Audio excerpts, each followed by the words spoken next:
नमस्कार अहिल्याताई. नमस्कार साहेब.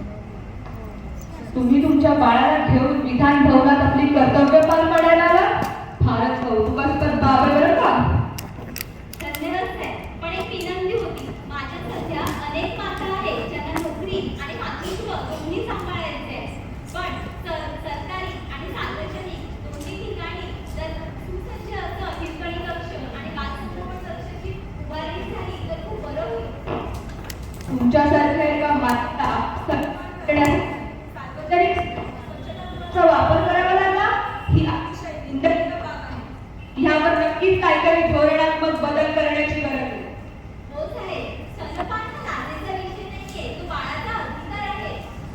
आणि आजपासून मी हे घोषित करतो, प्रत्येक सार्वजनिक आणि सरकारी ठिकाणी हिरकणी कक्षाची व्यवस्था करण्यात येईल. म्हणजे प्रत्येक मातेला आपल्या बाळाला स्तनपान करण्यात येईल. स्तनपान हा फक्त माझा लढा नाहीये, तर हा प्रत्येक काम करणाऱ्या आईसाठीचा लढा आहे. आणि तुमची सुरक्षा ही आमची जबाबदारी आहे.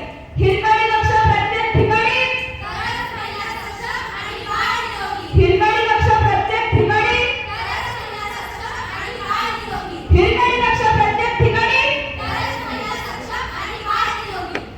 विधानसभेची पायरी चढते एक आई माय, खुशीत बाळ हाती वर जनतेची हाक.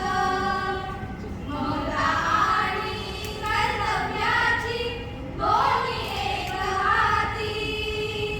हिरकणी ही वारस लागते महाराष्ट्राची माती. भाग दुसरा, नोकरी की बाळ.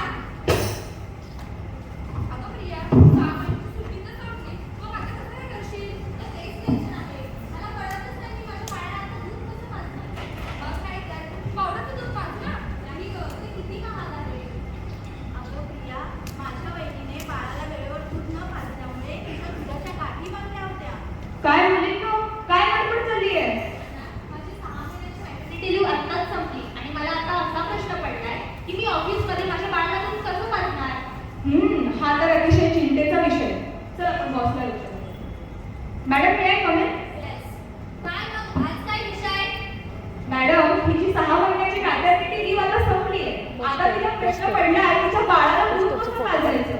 6 पुढच्या महिने वर्षी उपयोग अजून किती सुट्टी पाहिजे फोटो तुला? काढ ना कॉन्सेप्ट. मॅडम, भारतीय कायद्यानुसार फक्त 6 महिन्याची सुट्टी ही पुरेशी नाहीये. तर 6 महिन्याच्या सुट्टीनंतर आई जेव्हा ऑफिसमध्ये येते तेव्हा सुद्धा तिला बाळाला दूध पाजायची आवश्यकता भासतेच की. पण आपल्याला आपल्या ऑफिसला काय फायदा? मॅडम, ऑफिसला सुद्धा फायदा आहे ह्याचा फायदा ऑफिसचा आहे, आईला आहे आणि बाळाला सुद्धा आहे. तर ऑफिसला असा फायदा, जेव्हा आपली आई ऑफिसमध्ये येते तेव्हा आईच्या 25% रजा ह्या कमी होतात आणि आपल्याला आईकडून काम करून घेता येतं आणि आईची देखील रजा कमी होते आणि बाळाला देखील त्याचं पोषण